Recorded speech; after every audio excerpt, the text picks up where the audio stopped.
નમસ્કાર, YNN ન્યૂઝમાં આપનું સ્વાગત છે। સમાચારમાં વાત કરીએ તો સરકારી કર્મચારીઓની અગ્રગણ્ય સંસ્થા the government servants cooperative credit society limited વડોદરાની વિશેષ સાધારણ સભા મળી હતી।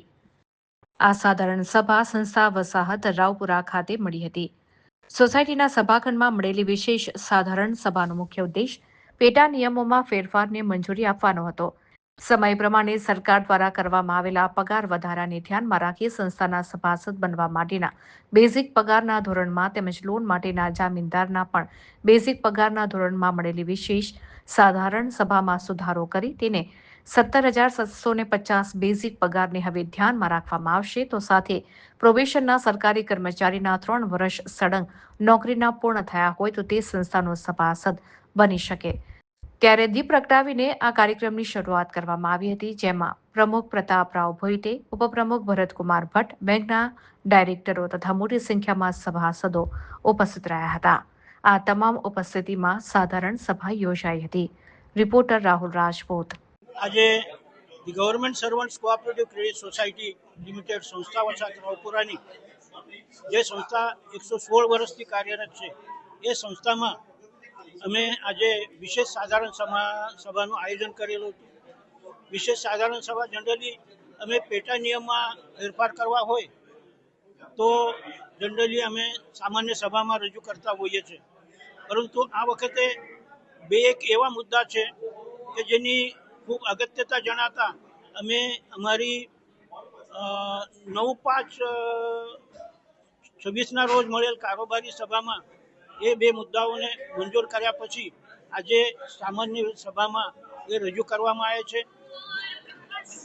2 મુદ્દામાં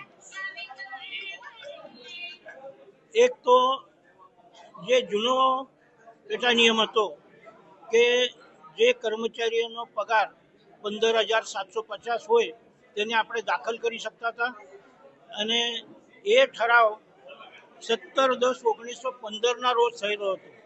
આજે 2026માં જ્યારે કર્મચારીઓના પગારો વધી ગયા છે અને 2 પગાર પંચો આવી ગયા છે, ત્યારે અમે એમાં સુધારો કરીને આજે જે કર્મચારીઓનો પગાર 17,750 હશે તેને અમે દાખલ કરીશું, અને એ જ રીતે એના જે કોઈ બીજા જામીનદાર હશે તેનો પણ પગાર 17,750 ગણવામાં આવશે।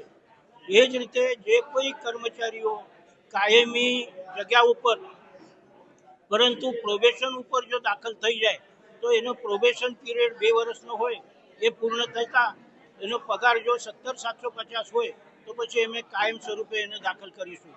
તે ઉપરાંત ગુજરાત સરકારમાં અત્યારે જે 5 વર્ષની મુદતના કાયમ જે કર્મચારીઓને ફિક્સ પગાર ઉપર રાખવામાં આવે છે, એ કર્મચારીઓ માટે પણ એ નિયમ લાગુ પડશે, પરંતુ એમની 3 વર્ષની સળંગ નોકરી થવી જોઈએ, એ પ્રકારનો ઠરાવ છે।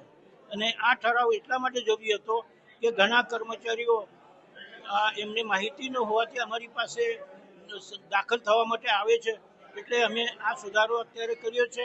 આ સુધારો આજે મંજૂર થયેલ છે, સર્વાનુમતે મંજૂર થયેલ હોવાથી અમે અમારા માનનીય જિલ્લા રજિસ્ટ્રારશ્રીને આ રજૂઆત કરીશું। લેખિત રીતે આપ્યા પછી એમની મંજૂરી મળ્યા પછી એનો અમલ કરવામાં આવશે। Subscribe now and press the bell icon. Never miss an update.